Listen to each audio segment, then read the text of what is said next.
آخر یہ جان بدن کے ساتھ ملی ہوئی ہے، کہیں یہ جان بدن سے مشابہ ہے؟ آنکھ کے نور کی چمک آنکھ کی چربی سے ملی ہوئی ہے، دل کا نور خون کے قطرے میں چھپا ہوا ہے، خوشی گردے میں اور غم جگر میں ہے، عقل شمع کی طرح سر کے مغز میں ہے، خوشبو ناک میں اور گویائی زبان میں ہے، کھیل کود نفس میں اور بہادری قلب میں ہے۔ کیا یہ تعلقات ناقابل بیان اور ناقابل مثال نہیں ہیں؟ عقلیں اور ان کی کیفیت کے سمجھنے سے قاصر ہیں۔ یہاں مترجم نے حاشیے میں لکھا ہے کہ جسم اور روح میں باہمی تعلق ہے اور ایک دوسرے کے مشابہ نہیں ہیں، تو منکرین صورت کی عدم مشابہت سے تعلق کا کیوں انکار کرتے ہیں؟ جب آنکھ کی چربی نور چشم کا مظہر اور دل کا قطرہ خون نور کا مظہر ہو سکتے ہیں، تو ایک انسان کے نور حق سے متجلی ہونے میں کیا شک ہو سکتا ہے؟ گردہ اور خوشی میں، غم اور جگر میں، عقل اور مغز میں صوری مشابہت نہیں ہے، لیکن باہمی تعلق ظاہر ہے۔ ان چیزوں میں صورتاً مشابہت نہیں اور تعلق ظاہر ہے۔ پہلے جن چیزوں کا باہمی تعلق بتایا ہے، اس تعلق کو پوری طرح سمجھانا مشکل ہے، لہذا تعلق مع اللہ کی کیفیت بیان کرنا بھی ممکن نہیں ہے۔ اور یہاں حاشیہ ختم ہوتا ہے۔ جانے کل نے جانے خرد پر اثر ڈالا، جانے خرد نے اس سے موتی لیا اور جیب میں ڈال لیا۔ حضرت مریم علیہ السلام کی طرح جان اس دل کی تاثیر سے حسین مسیح سے حاملہ ہو گئی۔ وہ مسیح نہیں جو بحر و بر پر ہے، وہ مسیح جو ناپ تول سے بالا ہے۔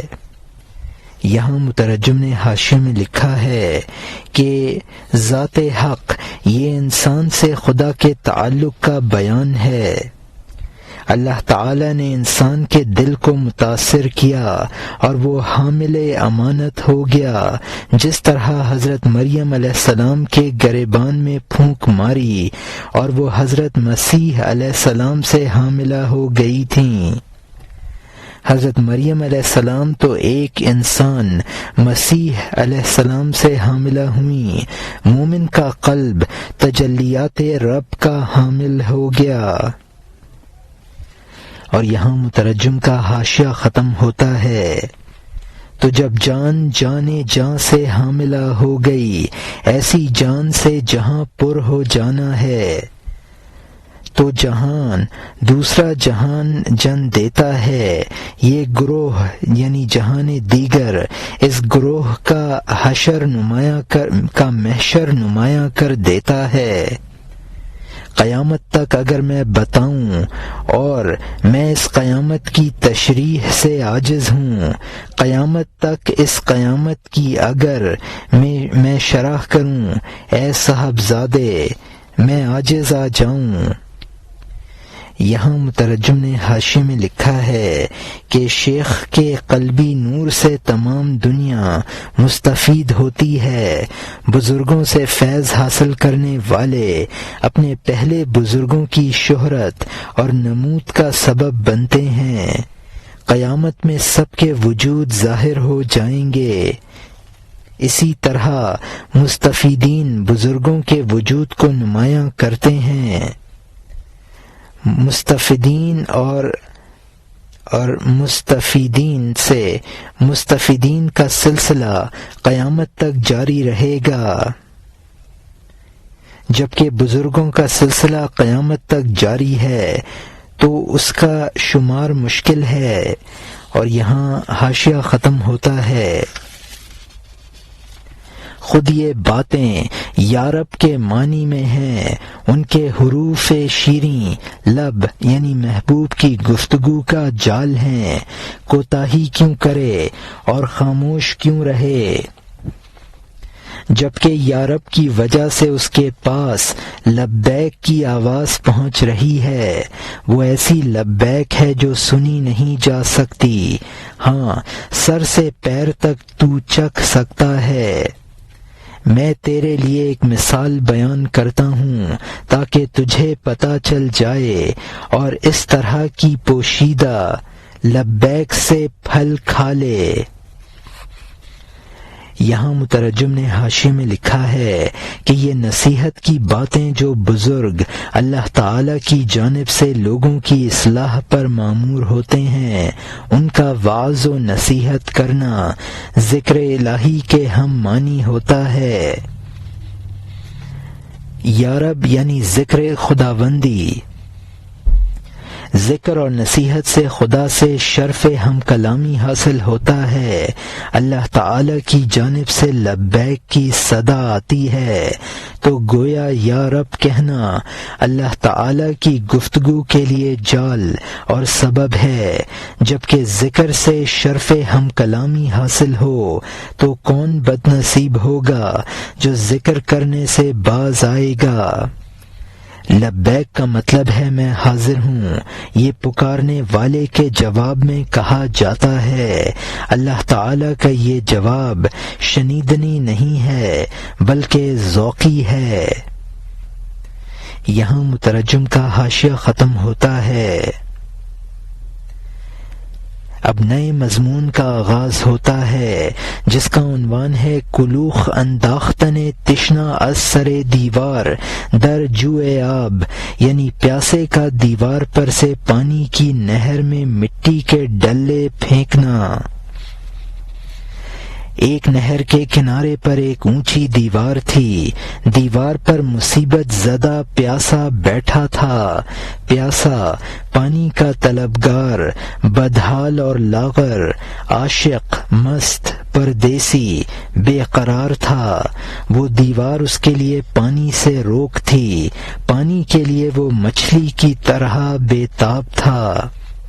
اس کی وہ دیوار پانی کی آڑ بنی، اس کی دردناک فریاد آسمان پر پہنچتی تھی۔ اچانک اس نے ایک اینٹ پانی میں پھینکی، اس کے کان میں پانی کی آواز پکار کی طرح آئی۔ یہاں مترجم نے حاشیے میں لکھا ہے کہ ذکر کرنے والے کے لیے اللہ تعالی کی جانب سے جو لبیک کی آواز آتی ہے وہ شنیدنی نہیں ہے بلکہ ذوقی ہے۔ اس کو اس قصہ سے سمجھانا ہے کہ پیاسے کے لیے پانی کی آواز بھی ایک ذوقی چیز ہے، جو پیاسا نہ ہو وہ اس آواز سے کوئی لطف حاصل نہیں کر سکتا ہے۔ اور یہاں حاشیہ ختم ہوتا ہے۔ دوست کی میٹھی اور لذیذ گفتگو جیسی اس کو پانی کی اس آواز نے شراب کی طرح مست کر دیا۔ وہ مصیبت زدہ پانی کی آواز کی صفائی کی وجہ سے اینٹ پھینکنے والا اور اس جگہ سے اینٹ اکھاڑنے والا ہو گیا۔ پانی پکارتا تھا، یعنی اے تجھے میرے اینٹ مارنے سے کب فائدہ ہے۔ یہاں مترجم نے حاشیے میں لکھا ہے کہ ڈلہ گرنے سے جو پانی میں آواز پیدا ہوئی وہ پیاسے کے لیے ایسی ہی تھی جیسے ذاکر کے لیے لبیک کی آواز۔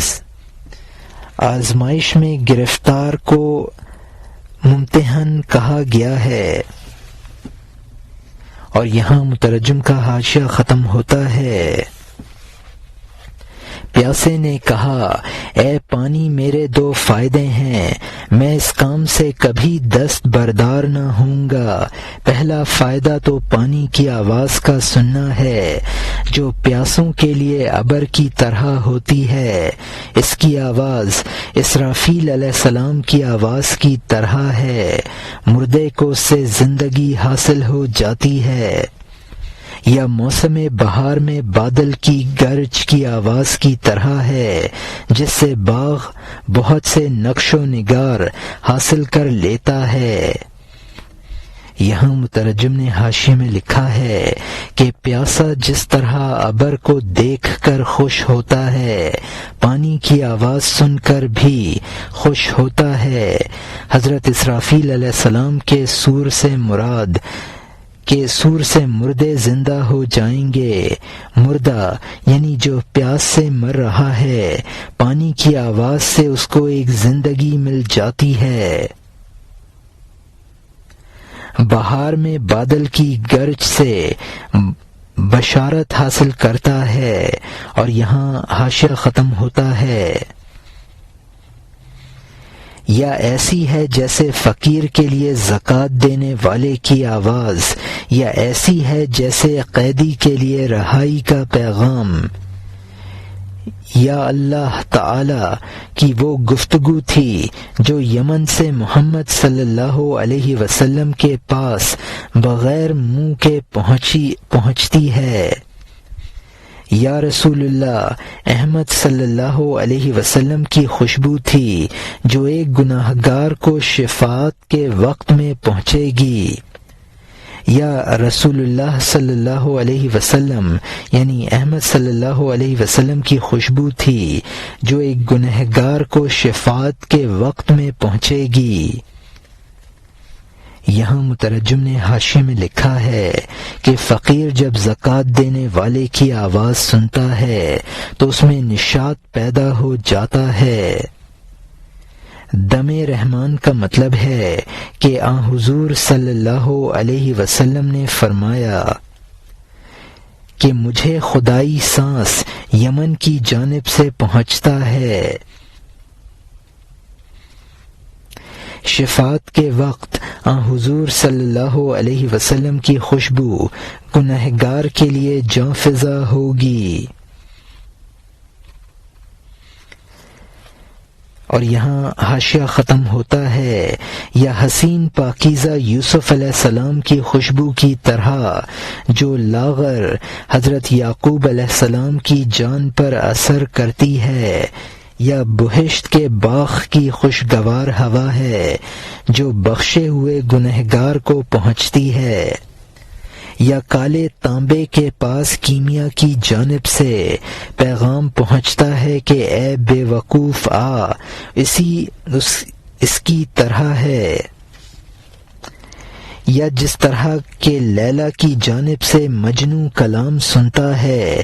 یا ویس یعنی معشوقہ رامین یعنی عاشق کو پیغام بھیجتی ہے۔ دوسرا فائدہ یہ ہے کہ ہر اینٹ جو اس میں ہے میں اکھاڑتا ہوں، صاف پانی کی جانب آ جاتا ہوں۔ یہاں مترجم نے حاشیے میں لکھا ہے کہ حضرت یعقوب علیہ السلام نے حضرت یوسف علیہ السلام کے کرتے کی خوشبو بہت دور سے محسوس کر لی تھی جو ان کے نشاط کا سبب بنی۔ بہشت کے 8 طبقوں میں سے ایک طبقے کا نام دارالسلام ہے۔ کیمیا کی آواز سونے کے لیے ایسی ہی روح افزا ہے جیسے پیاسے کے لیے پانی کی آواز تھی۔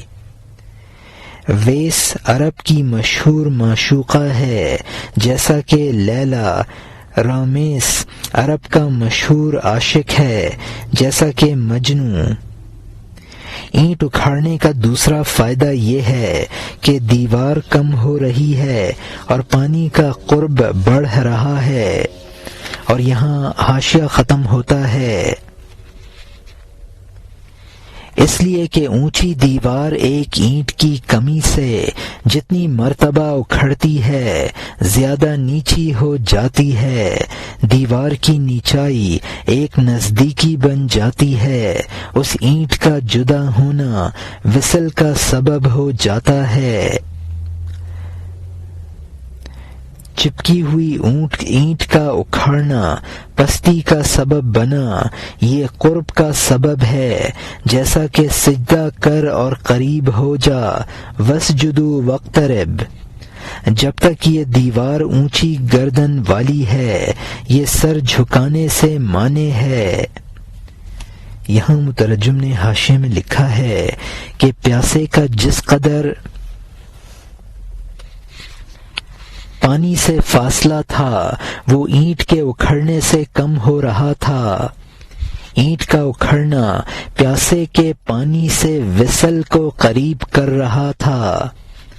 جس طرح سے دیوار کا پست ہونا قربت و وصل کا سبب تھا، اسی طرح انسان کا پست ہونا اور سجدہ میں گرنا قرب خداوندی کا سبب ہے، جیسا کہ قرآن کی آیت میں کہا گیا ہے، جب تک انسان تن پروری کرے گا اور یہی گردن کو اونچا رکھے گا وہ دیوار ہے جو پانی کے وصل سے مانے تھی۔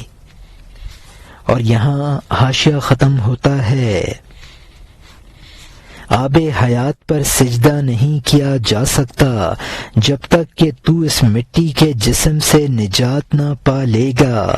جو شخص دیوار پر زیادہ پیاسا بیٹھا ہوگا وہ اینٹ اور ڈھیلا جلد اکھاڑے گا۔ گویائی کی آواز پر زیادہ عاشق ہوگا وہ آڑ کے بڑے بڑے ڈھیلے اکھاڑے گا۔ وہ پانی کی آواز پر زیادہ عاشق ہوگا وہ آڑ کے بڑے بڑے ڈھیلے اکھاڑے گا۔ وہ پانی کی آواز سے گلے تک شراب سے پر ہے، بیگانہ سوائے گڑپ کی آواز کے کچھ نہیں سنتا ہے۔ یہاں مترجم نے حاشیے میں لکھا ہے کہ ذات خداوندی کا سجدہ اور قرب جب حاصل ہوگا جب تنے خاکی کی اینٹیں اکھاڑو گے۔ جو وصل کا زیادہ پیاسا ہوگا وہ وصل کے اسباب جلد حاصل کرے گا۔ اس پیاسے کو پانی کی آواز سے شراب کا سا نشہ حاصل ہو رہا تھا۔ جس کو پانی کی حاجت نہیں ہے اس کو بیگانہ کہا ہے۔ اور یہاں حاشیہ ختم ہوتا ہے، اے مخاطب خوش نصیبی ہے جو شروع کے زمانے کو غنیمت سمجھے اور اپنا قرض ادا کر دے، اس زمانے میں جب اس کو قدرت ہوتی ہے، صحت اور دل کی طاقت اور قوت ہوتی ہے۔ وہ جوانی سرسبز و شاداب باغ کی طرح تھی، بے دریغ پھل اور میوے دیتی ہے، قوت اور شہوت کے چشمے جاری ہیں۔ جسم کی زمین ان سے سرسبز ہوتی ہے، گھر آباد ہے، اس کی چھت اونچی ہے، بغیر گڑبڑ اور رکاوٹ کے ستون ٹھیک ہیں۔ یہاں مترجم نے حاشیے میں لکھا ہے کہ جوانی کی عبادت اور مجاہدہ بہت افضل ہے۔ قرض یعنی اللہ کے حقوق۔ اور یہاں حاشیہ ختم ہوتا ہے، آنکھوں کی روشنی اور جسموں کی طاقت بحال ہے، قلعہ مضبوط، گھر روشن، صفا ستھرا ہے۔ اے صاحبزادے خبردار جوانی کو غنیمت سمجھ، سر جھکا لے، اینٹ اور ڈھیلا اکھاڑ دے۔ اس سے پہلے کہ بڑھاپے کا زمانہ آئے تیری گردن مونچھ کی رسی سے بندھ جائے۔ بحبل من مسد، مٹی شوریلی اور جھڑنے والی اور سست ہو جائے۔ شوریلی زمین میں کبھی اچھی گھاس نہیں اگی ہے۔ طاقت کا پانی اور شہوت کا پانی منقطع ہو جائے، وہ اپنے آپ اور دوسروں سے نفع نہ اٹھا سکے۔ یہاں مترجم نے حاشیے میں لکھا ہے کہ جوانی میں حواس ظاہری اور حواس باطنی سب صحیح حالت میں ہوتے ہیں۔ برے اخلاق زائل کرے، بڑھاپے میں عبادت نہ ہو سکے گی۔ بڑھاپے میں عبادت اور ریاضت کے عمدہ ثمرات حاصل نہیں ہوتے ہیں۔ بڑھاپے کا بدن شوریلی زمین کی طرح ہے جو بارآور نہیں ہوتی ہے۔ جس زمین کی آبپاشی نہیں ہوتی اس کی پیداوار اچھی نہیں ہوتی ہے۔ بڑھاپے میں انسان نہ اپنے لائق رہتا ہے نہ مہمان کے لائق رہتا ہے۔ اور یہاں مترجم کا حاشیہ ختم ہوتا ہے۔ ابروئیں مونچی کی طرح لٹکی ہوئی، آنکھ میں موتیا اترا ہوا، دھندلائی ہوئی، جھریوں سے چہرہ گوہ کی کمر کی طرح، گویائی اور ذائقہ ختم اور دانت بیکار، کمر دوہری، دل سست اور لرزاں، جسم کمزور، ہاتھ پیر دھاگا جیسے، راستے پر توشہ ندارد، سواری سست، غم بھاری، دل کمزور، جسم بگڑا ہوا، گھر تباہ، کام بے سہارا، دل فریاد سے مشک والی، بین کی طرح۔ یہاں مترجم نے حاشیے میں لکھا ہے کہ بڑھاپے میں بھویں لٹک کر آنکھوں پر آ جاتی ہیں، بڑھاپے میں موتیا بند ہو جاتا ہے اور آنکھوں میں دھند پیدا ہو جاتی ہے۔ پٹھے سکڑتے ہیں تو کھال میں جھریاں اور سلوٹیں پڑ جاتی ہیں۔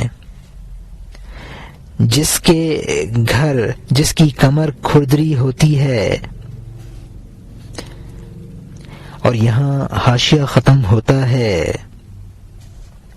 عمر برباد، کوشش بیکار، راستہ دراز، نفس سست، دل کالا، جان بے صبر، موت کے ڈر سے سر پر بال برف جیسے، تمام اعضاء پتے کی طرح سخت لرزاں، دن بے وقت، گدھا لنگڑا اور راستہ دراز، کارخانہ ویران، عمل ناکارہ۔ یہاں مترجم نے حاشیے میں لکھا ہے کہ مشک کو بین سے جوڑ دیا جاتا ہے، اس میں ہوا بھر دی جاتی ہے جس سے زمین بچتی رہتی ہے۔ اور یہاں حاشیہ ختم ہوتا ہے۔ بری عادتوں کی جڑ مضبوط، اس کے اکھاڑنے کی طاقت گم۔ یہاں مترجم نے حاشیے میں لکھا ہے کہ بڑھاپے میں بری عادتیں اور راسخ ہو جاتی ہیں اور ان کو چھوڑنے کی طاقت کمزور ہو جاتی ہے۔ اب نئے مضمون کا آغاز، یہاں مترجم کا حاشیہ ختم ہوتا ہے۔ اب نئے مضمون کا آغاز ہوتا ہے جس کا عنوان ہے فرمودن والی شخص راہ کے خار بن کے نشاندہ از سر راہ مردماں برکن او عذر آوردن او، یعنی حاکم کا ایک شخص سے کہنا کہ کانٹوں کا جھاڑ جو تو نے بویا ہے لوگوں کے راستے سے اکھاڑ دے اور اس کا عذر کرنا۔ یہاں مترجم نے حاشیے میں لکھا ہے کہ اس حکایت کا خلاصہ بھی یہی ہے کہ بد خصلتوں کا اگر ازالہ نہ کیا جائے تو وہ اور جڑ پکڑ جاتی ہیں۔ اور یہاں حاشیہ ختم ہوتا ہے۔ اس باتونی سنگ دل انسان کی طرح جس نے راستے میں کانٹوں کا جھاڑ بویا، راستہ چلنے والے اس کو ملامت کرتے، اس نے کہا اس کو اکھاڑ، اس نے نہ اکھاڑا۔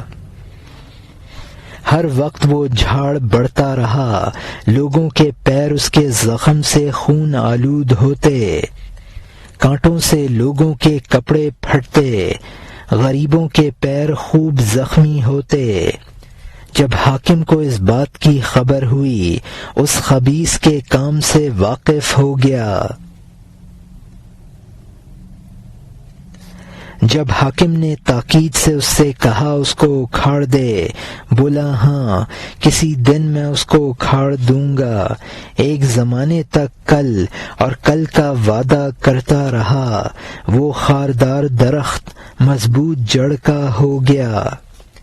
ایک روز حاکم نے اس سے کہا کہ اے وعدہ خلاف، ہمارے کہے ہوئے کام میں پیش قدمی کر، واپس نہ جا۔ بولا زمانہ نے ہم میں دوری پیدا کر دی۔ اس حاکم نے کہا جلدی کر، ہمارے قرض میں ٹال مٹول نہ کر۔ تو جو کہتا ہے کہ کل، یہ سمجھ لے کہ ہر دن جو وقت بھی آتا ہے وہ خراب درخت زیادہ جوان ہوتا جاتا ہے، اور یہ اکھاڑنے والا بوڑھا اور مجبور ہوتا جاتا ہے۔ خاردار درخت قوت اور بلند ہونے میں ہے، کانٹے اکھاڑنے والا سستی اور گھٹاؤ میں ہے۔ خاردار درخت ہر دن اور ہر وقت سبزہ تازہ ہے، کانٹے اکھاڑنے والا ہر دن کمزور اور زیادہ خشک ہوتا جاتا ہے۔ وہ زیادہ جوان ہو رہا ہے اور تو زیادہ بوڑھا۔ جلدی کر اور اپنا وقت ضائع نہ کر۔ نبی ہر بری عادت کو خاردار درخت سمجھ، اپنی ہر بری عادت کو خاردار درخت سمجھ۔ بارہا کانٹا تیرے پیر میں چبھا ہے، تو بارہا اپنے فعل پر نادم ہوا ہے، تو حیرانی کے راستے پر آیا ہے۔ یہاں مترجم نے حاشیے میں لکھا ہے کہ خوئی کا مطلب ہے یعنی بد عادت۔ اخلاق ردیہ خود اپنے مجاہدے سے دور کر دے۔ حضرت علی کی طرح کو علی دار کہا ہے۔ حضرت علی رضی اللہ عنہ کا مسلک ہدایت تھا، جس میں مخلوق سے علیحدہ رہ کر مجاہدات کے ذریعے مقامات طے کیے جاتے ہیں۔ خیبر ایک مقام کا نام ہے جو مدینہ طیبہ سے 200 میل ہے۔ وہاں یہود قلعہ بند ہو گئے تھے، تو حضرت علی کرم اللہ وجہہ نے قلعہ کا دروازہ اکھاڑ دیا تھا، جو اس قدر بھاری تھا کہ اس کو 7 آدمیوں نے اور ایک روایت کے مطابق 40 آدمیوں نے اٹھانا چاہا تو وہ نہ اٹھ سکا۔ اور یہاں حاشیہ ختم ہوتا ہے۔ ورنہ حضرت صدیق رضی اللہ عنہ اور بزرگ فاروق رضی اللہ عنہ کی طرح خبردار دوسروں کا طریقہ اختیار کر، یا اس کانٹے کو بوٹے کے ساتھ ملا لے، آگ کو دوست کے نور کے ساتھ وابستہ کر دے تاکہ اس کا نور تیری آگ کو بجھا دے، اس کا ملنا تیرے کانٹے کو گلستان بنا دے۔ یہاں مترجم نے حاشیے میں لکھا ہے کہ حضرات شیخین کا مسلک نبوت تھا، جس میں متوجہ بمخلوق للحق رہتے ہیں۔ تیسرا طریقہ یہ ہے کہ کسی شیخ کی خدمت میں لگے رہو، یعنی مرید کے نار کا مطلب ہے یہاں مرید کے اخلاق ذمیمہ۔ اور یہاں حاشیہ ختم ہوتا ہے۔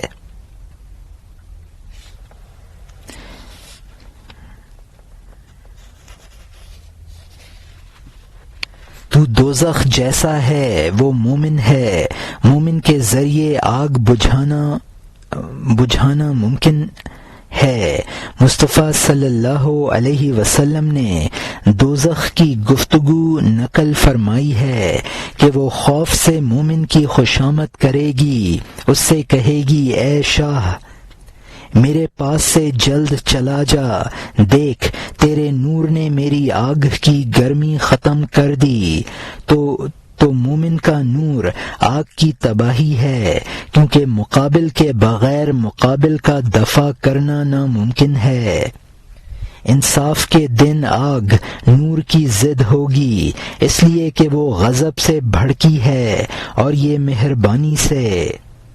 یہاں مترجم نے حاشیے میں لکھا ہے کہ پہلے شعر میں کہا تھا نور نار کو بجھا دیتا ہے، اب اس کی تفصیل بیان کرتے ہیں۔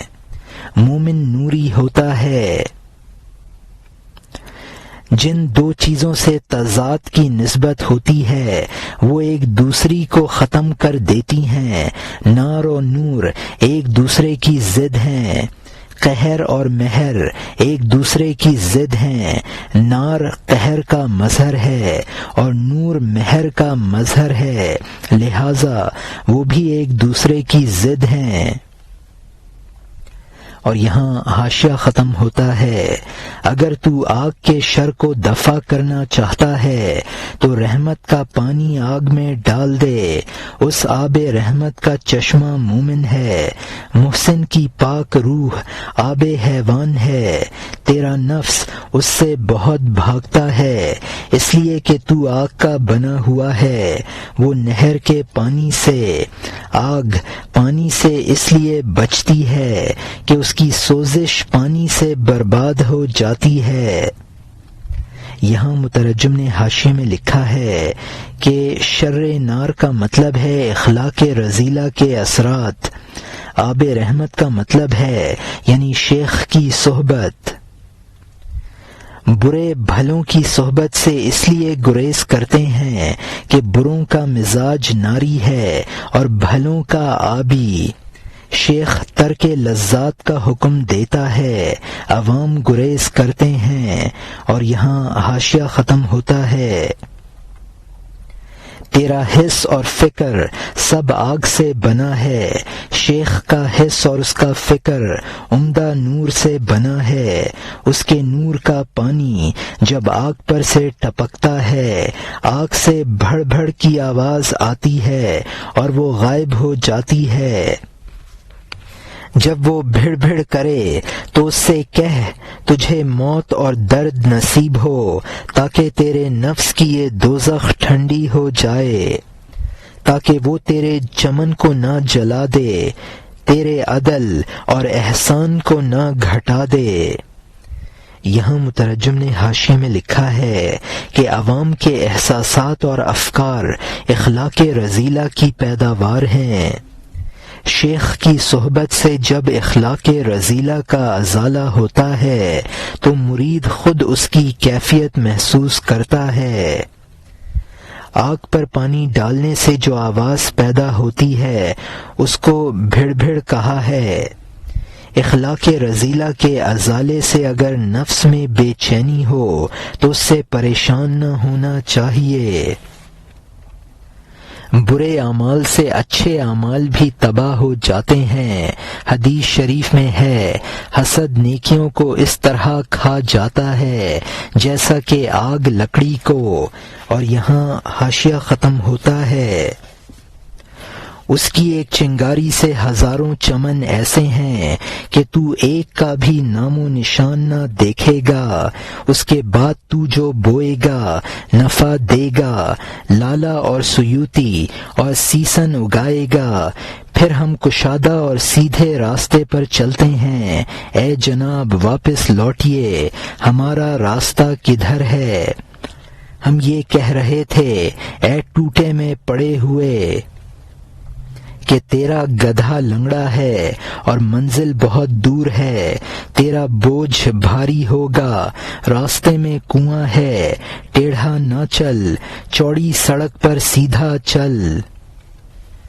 یہاں مترجم نے حاشیے میں لکھا ہے کہ بعض گناہ ایسے ہیں کہ ان سے تمام نیکیاں ختم ہو جاتی ہیں، نفس کی اصلاح کے بعد اعمال کے سب اچھے ثمرات مرتب ہوتے ہیں۔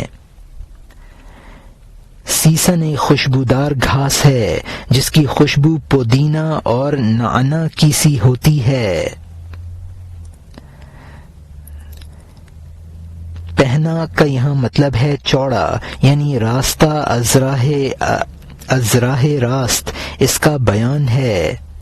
مولانا فرماتے ہیں ہم نے کچھ دقیق مسائل بیان کرنے شروع کر دیے تھے، اب ہم پھر وعظ و نصیحت شروع کرتے ہیں۔ اور یہاں حاشیہ ختم ہوتا ہے۔ 60 سال ہو گئے تاکہ تجھے کانٹے میں میندھ لیں، دریا میں کا راستہ اختیار کر تاکہ تو ہدایت حاصل کرے۔ جو مچھلی سمجھدار تھی دریا کی تہ میں پہنچی، جال سے خلاصی ہوئی اور آگ سے چھٹ گئی، چونکہ بے وقت ہو گیا اور وہ موقع نکل گیا، مردہ بن جا اور جنگل سے دریا کی جانب نکل جا، ورنہ تو توے پر خوب بھنے گا، ایسا اپنے لیے کوئی نہیں کرتا ہے۔ ان 3 مچھلیوں اور اس نہر کا قصہ یہاں عبرت کے لیے کہا گیا ہے۔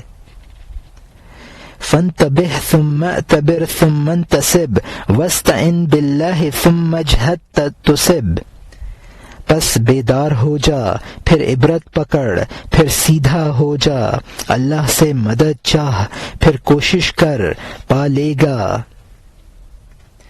سال بے وقت ہو گیا، بونے کا وقت نہیں ہے، سوائے کالا منہ ہونے کے اور برے کام کے کچھ نہیں ہے۔ جسم کے درخت کی جڑ میں دیمک لگ گئی ہے، اس کو دور کرنا اور آگ پر رکھ دینا چاہیے۔ یہاں مترجم نے حاشیے میں لکھا ہے کہ مولانا نے ایک قصہ نقل کیا ہے کہ 3 مچھلیاں تالاب میں تھیں، ایک عاقل، ایک نیم عاقل، ایک بے وقوف۔ شکاری جال لے کر آیا، عقل مند تو فوراً دریا کی تہ میں چلی گئی اور نجات پا گئی، بقیہ 2 پھنس گئیں۔ جو نیم عاقل تھی اس نے کچھ عقل سے کام لیا، اپنے آپ کو مردہ بنا لیا، شکاری نے اس کو مردہ سمجھ کر پھر دریا میں پھینک دیا، وہ بھی بچ گئی۔ تیسری بے وقوف نے جال میں بھی اچھل کود کی، شکاری نے اس کے کباب بنائے۔ تو 60 سال کی عمر، تو 60 سال کی عمر ایک جال ہے۔ اس سے بچنے کی صورت ایک تو یہ ہے کہ 60 سال سے پہلے ہی دریائے حقیقت میں غوطہ لگا دیا جائے، ورنہ اس عمر میں پہنچ کر ہی نجات کی تدبیر کی جائے، ورنہ پھر آگ میں بھننا پڑے گا۔ 60 سال تک بھی نیکی نہ کی ہو تو بڑی رسوائی کی بات ہے۔ اور یہاں حاشیہ ختم ہوتا ہے۔ خبردار خبردار اے مسافر، بے وقت ہو گیا ہے، زندگی کا سورج کنویں کی جانب روانہ ہو گیا ہے۔ ان 2 دنوں میں جبکہ طاقت ہے جلد از راہ کرم، بڑھاپے میں جوانی کا کام کر لے، اتنا ہی بیج جو بچ گیا ہے بو دے، تاکہ آخرت میں تو اس کے پھل اور پتے دیکھ لے۔ جس قدر تیری عمر باقی رہی ہے اس کو بازی پر لگا دے، تاکہ ان 2 سانسوں سے بڑی عمر اگ آئے۔ جب تک یہ جواہر دار چراغ بجھا نہیں ہے، خبردار بہت جلد اس کے لیے بتی اور تیل مہیا کر لے۔ یہاں مترجم نے حاشیے میں لکھا ہے کہ بڑھاپے کی چند روزہ زندگی کو دور و زک کہا ہے۔ بڑھاپے میں جوانوں جیسے کام کرنا شعر ہے۔ بعد پیری سعی کن گر در جوانی، رفت کار از دست، زر گم گشتہ در آتش ز خاکستر شد پیدا۔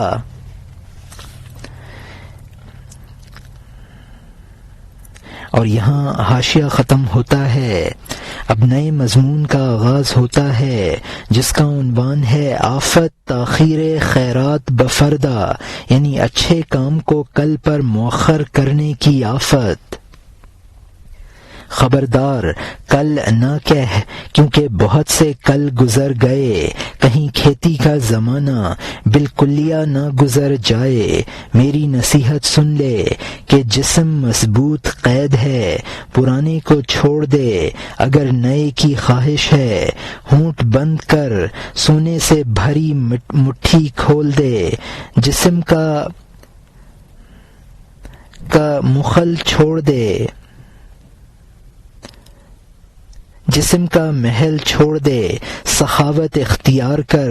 لذتوں اور شہوتوں کا چھوڑنا سخاوت ہے۔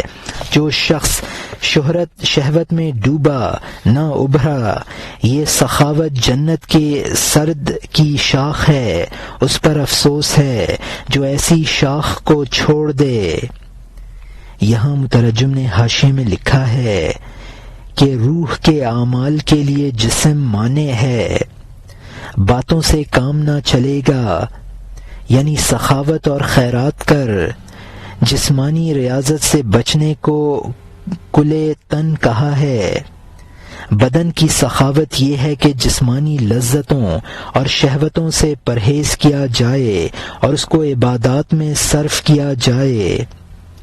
حدیث شریف میں ہے، سخاوت بہشت کا ایک درخت ہے، جو شخص سخی ہے اس نے اس درخت کی ایک شاخ کو پکڑ رکھا ہے، وہ شاخ اس کو نہیں چھوڑتی جب تک کہ اس کو بہشت میں داخل نہیں کر لیتی ہے۔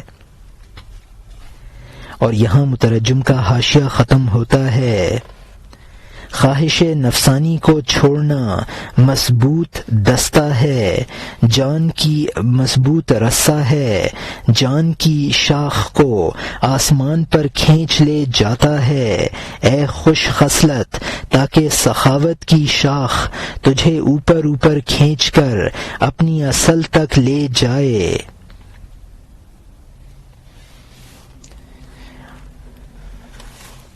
تو حسن کا یوسف علیہ السلام ہے، اور یہ جہاں کنواں جیسا ہے، اور یہ رسی خدا کے حکم پر صبر کرنا ہے۔ اے یوسف، رسی آ گئی ہے، دونوں ہاتھ سے پکڑ لے، رسی سے غافل نہ ہو، بے وقت ہو گیا ہے۔ الحمدللہ کہ یہ رسی لٹکا دی ہے، فضل اور رحمت کو باہم ملا دیا ہے۔ رسی پکڑ لے، کنویں سے نکل آ، تاکہ بادشاہ کے دربار کو دیکھے، تاکہ تو جان کے نئے عالم کو دیکھ لے، وہ عالم جو بہت واضح اور پوشیدہ ہے۔ معدوم جہان موجودات کی طرح ہو گیا ہے، وہ موجودہ جہاں بہت پوشیدہ ہو گیا ہے۔ یہاں مترجم نے حاشیے میں لکھا ہے کہ حضرت یوسف علیہ السلام کو بھائیوں نے کنویں میں ڈال دیا تھا۔ اے یوسف، یعنی ہر وہ شخص جو دنیا کے کنویں میں گرا ہوا ہے۔ الحمدللہ کا مطلب ہے خدا کا شکر ہے کہ اس نے نجات کا ذریعہ بنا دیا ہے، جو توبہ و استغفار ہے۔ توبہ و استغفار کے ذریعے خدا کے مقربوں میں ہو جاؤ گے۔ عالم شہادت جو فانی ہے اور عالم ارواح جو دائمی ہے۔ اور یہاں حاشیہ ختم ہوتا ہے۔ ہوا پر گرد ہے اور وہ ناچ رہی ہے، غلط نمائش اور پردہ پوشی کر رہی ہے۔ ہوا کے ہاتھ میں گرد ایک آلہ کی طرح ہے، ہوا کو برتر اور برتر اصل والا سمجھ۔ مٹی کی آنکھ کی گرد پر نظر پڑتی ہے، ہوا دیکھنے والی آنکھ دوسری قسم کی ہوتی ہے۔ یہاں مترجم نے حاشیے میں لکھا ہے کہ جب بگولا اٹھتا ہے تو گرد و غبار نظر آتا ہے، اور ہوا جو اصل ہے وہ نگاہوں سے مخفی رہتی ہے۔ انسان اس کو دیکھ کر سمجھتا ہے کہ گرد خود حرکت کر رہی ہے۔ عالم شہود میں بھی دراصل عالم غیب کام کر رہا ہے۔ اصل عالم غیب کو سمجھو، ہوا سے ظاہرہ عالم شہود کو دیکھتے ہیں، اہل اللہ کی آنکھ عالم غیب کو دیکھتی ہے۔ اور یہاں حاشیہ ختم ہوتا ہے۔ یہ جو جہان کام میں لگا ہے وہ بیکار اور چھلکا ہے، وہ جو پوشیدہ ہے مغز اور اصل ہے۔ گھوڑے کو گھوڑا جانتا ہے کیونکہ وہ دوست ہے، سوار بھی سوار کے احوال کو جانتا ہے۔ ظاہری آنکھ گھوڑا ہے، اللہ کا نور سوار ہے، سوار کے بغیر یہ گھوڑا تنہا کام میں نہیں آتا ہے۔ تو گھوڑے کو بری عادت سے چھڑا کر مؤدب بنا، ورنہ شاہ کے سامنے گھوڑا مردود ہوگا۔ یہاں مترجم نے حاشیے میں لکھا ہے کہ عالم شہادت کی جو موجودات مصروف عمل ہیں وہ محض چھلکا ہیں، اصل محرک عالم غیب ہے جو نظروں سے پوشیدہ ہے۔ ہم جنس کو جان سکتا ہے، حسی نظر تو عالم شہود کی چیز ہے، لہذا وہ عالم شہود کی چیزوں کو ہی جان سکتی ہے۔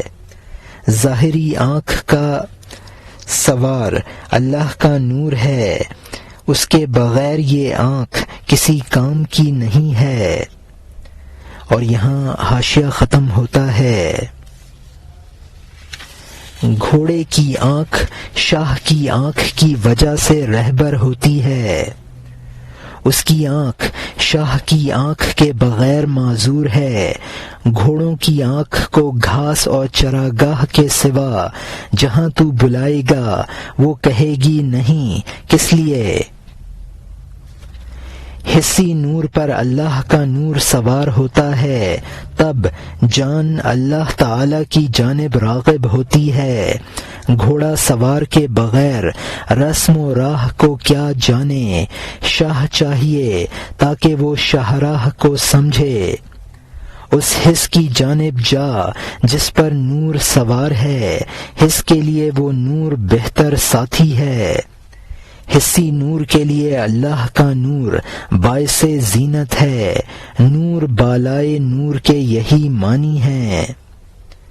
یہاں مترجم نے حاشیے میں لکھا ہے کہ اصل رہبری سوار کی آنکھ کرتی ہے، گھوڑے کے مد نظر صرف گھاس اور چراگاہ ہوتی ہے، اسی طرح حسی نظر کے پیش نظر، حسی آنکھ کے پیش نظر صرف لذائذ دنیاوی ہیں۔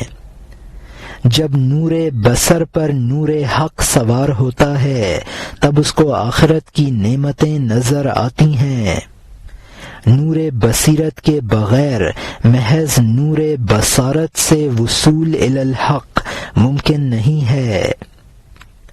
نور بصارت کی زیب و زینت نور بصیرت ہی سے ہے۔ قرآن پاک میں ہے نور علی نور سے یہی مراد ہے۔ اور یہاں حاشیہ ختم ہوتا ہے۔ حسی نور مٹی کی طرف کھینچتا ہے، اللہ تعالی کا نور اس کو بلندی کی طرف لے جاتا ہے، کیونکہ عالم محسوسات نچلے درجے کا عالم ہے۔ اللہ تعالی کا نور دریا اور حس شبنم کی طرح ہے، لیکن وہ سوار یعنی نور حق اس نور چشم پر نظر نہیں آتا ہے سوائے اچھی نشانیوں اور اچھی گفتگو کے۔ حسی نور جو کہ کثیف اور بھاری ہے وہ بھی آنکھوں کی سیاہی میں چھپا ہوا ہے۔ جب حسی نور کو بھی تو آنکھ سے نہیں دیکھتا ہے تو اس غیبی نور کو آنکھ سے کیسے دیکھ لے گا؟ حسی نور باوجود کثافت کے پوشیدہ ہے تو وہ روشنی جو شفاف ہے پوشیدہ کیسے نہ ہوگی؟ یہاں مترجم نے حاشیے میں لکھا ہے کہ ظاہری بصارت دنیا کی طرف مائل کرتی ہے، اور نور بصیرت انسان کو ملائے اعلیٰ کی رہبری کرتا ہے۔ نور حسی انسان کو دنیا کی طرف اس لیے لے جاتا ہے کیونکہ اس کے جملہ محسوسات عالم اسفل کے ہیں۔ نور حق اور نور چشم کی مثال دریا اور شبنم کی سی ہے۔ جن لوگوں کو نور حق حاصل ہو جاتا ہے ان کی باتوں اور بھلے کاموں سے سمجھ لیا جاتا ہے کہ ان کو نور حق حاصل ہے، جبکہ نور بصارت بھی نظر نہیں آتا حالانکہ وہ مادی چیز ہے، تو نور بصیرت اور نور ایمانی جو کہ غیبی چیزیں ہیں کیسے نظر آ سکتا ہے؟ اور یہاں حاشیہ ختم ہوتا ہے۔